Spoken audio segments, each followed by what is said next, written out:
Hello student, welcome to Ashish classes PCM PCB. बच्चों, आज हम लोग क्लास 12th बायोलॉजी का एक इंपॉर्टेंट चैप्टर स्टार्ट करने जा रहे हैं। चैप्टर है हमारा ह्यूमन रिप्रोडक्शन। ह्यूमन रिप्रोडक्शन हमारे क्लास 12th बोर्ड एग्जाम्स के लिए बहुत ही इंपॉर्टेंट है। और ह्यूमन रिप्रोडक्शन की अगर हम बात करें तो आज का लेक्चर हमारा जो फर्स्ट लेक्चर है काफ़ी इंपॉर्टेंट होने वाला है आप सभी के लिए। तो चलिए स्टार्ट करते हैं हम चैप्टर की बात करते हैं। तो चैप्टर है हमारा human reproduction, class 12th board exam के लिए काफ़ी इंपॉर्टेंट है। यहाँ से बोर्ड एग्जाम में बहुत सारे क्वेश्चन बनते हैं। तो सबसे पहले बच्चों हम बात करेंगे यहाँ पर, अगर हम बात करेंगे रिप्रोडक्शन की। रिप्रोडक्शन होता क्या है, हम सबसे पहले बात करेंगे रिप्रोडक्शन। तो रिप्रोडक्शन होता क्या है? It is ability to living organic to produce a new generating of living individual similar to themself. ठीक है, देखो यहाँ पर अगर हम बात करते हैं लिविंग ऑर्गेनिज्म होगा। ठीक है, यहाँ पर क्या होगा? लिविंग ऑर्गेनिज्म होगा। तो देखो ये होता क्या basically, it is ability of living organism. जो लिविंग ऑर्गेनिज्म होता है उसकी ये एबिलिटी होती है। क्या एबिलिटी होती है? To produce new generating living individual similar to themself. देखो रिप्रोडक्शन का बेसिकली मीन्स होता है कि कोई भी जैसे लिविंग ऑर्गेनिज्म है वो अपने जैसा ही एक इंडिविजुअल प्रोड्यूस करेगा, उसी प्रोसेस को बोलते हैं रिप्रोडक्शन। रिप्रोडक्शन बहुत इंपॉर्टेंट है। किसी भी स्पीसीज या किसी भी ऑर्गेनिज्म या किसी भी जनरेशन को आगे बढ़ाने के लिए रिप्रोडक्शन बहुत इंपॉर्टेंट होता है बच्चों। अगर रिप्रोडक्शन नहीं होगा तो एक टाइम के बाद में वो जनरेशन या वो जनरेशन पूरी तरीके से डिसअपीयर हो जाएगी, यानी ख़त्म हो जाएगी।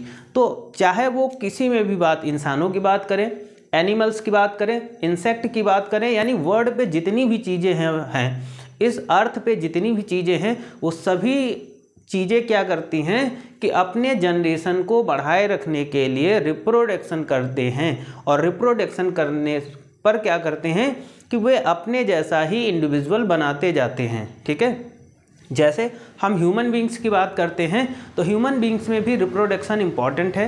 ह्यूमन बींग्स में क्या होता है कि जैसे कोई पेरेंट्स होते हैं वो अपने बच्चे को जन्म देते हैं, फिर वो बच्चा बड़ा होकर के उसकी अपनी जनरेशन को आगे बढ़ाता है। तो इस तरीके से रिप्रोडक्शन कंटिन्यूअस होता ही रहता है। ठीक है, तो रिप्रोडक्शन क्या होता है? ये एक एबिलिटी होती है किसी भी लिविंग ऑर्गेनिज्म की जो प्रोड्यूस करता है new generating of living individual similar to themself, यानी अपने जैसा ही इंडिविजुअल प्रोड्यूस करने की जो प्रोसेस होती है उसी को बोलते हैं बच्चों, क्या बोलते हैं हम लोग रिप्रोडक्शन। ठीक है बच्चों, आगे हम बात करेंगे रिप्रोडक्शन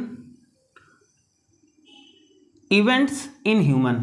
कौन कौन से इवेंट होते हैं ह्यूमंस में रिप्रोडक्शन के? तो बेसिकली हम बात करते हैं, जो पहला इवेंट है बच्चों हम बात करेंगे यहाँ पर, जो फर्स्ट इवेंट है बच्चों, यहाँ पे हम फर्स्ट इवेंट की बात करेंगे तो वो होता है गैमीटोजेनेसिस। फर्स्ट इवेंट होता है ह्यूमन, अगर हम रिप्रोडक्शन की बात करते हैं गैमीटोजेनेसिस होगा। फिर उसके बाद में बच्चों होता है इंसेमिनेशन इवेंट होता है, फर्टिलाइजेशन होगा, फर्टिलाइजेशन के बाद इम्प्लांटेशन होगा, इम्प्लांटेशन के बाद में गैस्ट्रेशन होगा, गैस्ट्रेशन के बाद में पास्चराइजेशन होगा। ठीक है, तो इतने इवेंट होते हैं ह्यूमन रिप्रोडक्शन में और हर एक इवेंट को हम लोग बच्चों क्या करेंगे, बहुत ही अच्छे तरीके से समझेंगे।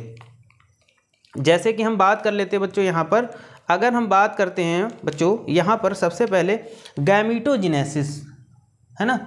तो गैमीटोजेनेसिस होता है क्या बच्चों? गैमीटोजेनेसिस एक वो प्रोसेस होती है जिसमें गैमीटोजेनेसिस में क्या होता है कि मेल में मेल गैमीट यानी स्पर्म का बनना और फीमेल में फीमेल गैमीट यानी ओवम का बनना, ये प्रोसेस जो होती है इसी को बोलते हैं गैमीटोजेनेसिस, यानी formation of gamete. Formation of gamete example की बात करते हैं, sperm in male and ovum in female. ठीक है, यानी स्पर्म मेल में बनते हैं और फीमेल में ओवम का बनना, यही होता है हमारा गैमीटोजेनेसिस।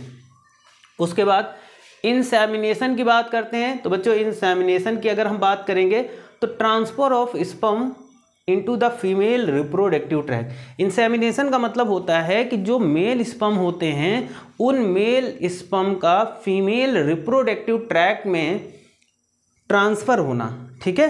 ट्रांसफ़र होना ही क्या होता है, इंसेमिनेशन होता है। तो आप समझ गए होंगे इंसेमिनेशन का मतलब क्या होता है।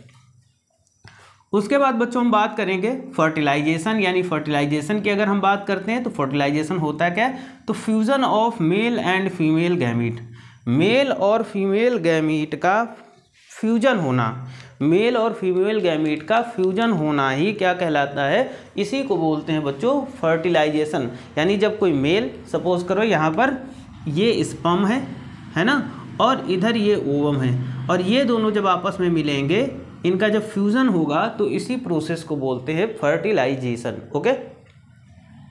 उसके बाद बच्चों इम्प्लांटेशन की बात करते हैं। इम्प्लांटेशन भी टर्म काफ़ी इंपॉर्टेंट है। इसमें क्या होता है, after fertilization the embryo travels as a blastocyst, मतलब जब फर्टिलाइजेशन हो जाता है तो उसके बाद जो एम्ब्रियो होता है वो ब्लास्टोसिस्ट के फॉर्म में ट्रैवल करता है, ठीक है ना। जब क्या होगा, फर्टिलाइजेशन होगा और एम्ब्रियो क्या होगा, ब्लास्टोसिस्ट के फॉर्म में ट्रैवल करेगा टूवर्ड्स द यूट्रस, किसकी ओर, यानी यूट्रस की ओर, ठीक है। सपोज करो ये यूट्रस है, तो यहाँ से ये ब्लास्टोसिस्ट यहाँ से इधर यूट्रस की ओर क्या करेगा, ट्रैवल करेगा and get embedded the wall of uterus, और जा करके ये क्या होता है, यूट्रस की वॉल से या यूट्रस की वॉल में एम्बेडेड हो जाता है, या इससे लग जाता है या जुड़ जाता है, ठीक है। इसी प्रोसेस को बोलते हैं बच्चों इम्प्लांटेशन। क्या बोलेंगे, इम्प्लांटेशन। उसके बाद में बच्चों गैस्ट्रुलेशन की बात करते हैं। तो gastrulation is the process which babies grow inside the mother's body before the birth. देखो गैस्टेशन की बच्चों बात करते हैं। गैस्टेशन क्या होता है, गैस्टेशन वो प्रोसेस होती है जब कोई बेबी मदर्स क्या होता है ना, इनसाइड द मदर, जब किसी बेबी का मदर के अंदर डेवलपमेंट होता है, यानी जो भी बॉर्न से पहले, बच्चे के जन्म से पहले जो भी बच्चे का जो मदर के अंदर क्या होगा, बच्चे का जो भी फॉर्मेशन होगा, जो भी डेवलपमेंट होगा, उसी प्रोसेस को बोलते हैं गैस्टेशन। गैस्टेशन का मतलब बिफोर द बर्थ, यानी जन्म से पहले मदर के अंदर बच्चे का पूरी तरीके से डेवलप्ड होना या उसका पूरी तरीके से विकसित होना ही गैस्टेशन के अंतर्गत आता है, ठीक है। ये समझ गए होंगे। उसके बाद में बच्चों पास्चुरेशन की बात करते हैं। तो पास्चुरेशन मतलब delivery of baby is known as parturition, मतलब बच्चे का जन्म होना ही पास्चुरेशन कहलाता है, ठीक है। तो आज के लेक्चर में हमने कुछ इंपॉर्टेंट टर्म जाने, ये टर्म हमारे लिए बहुत इंपॉर्टेंट हैं, ठीक है।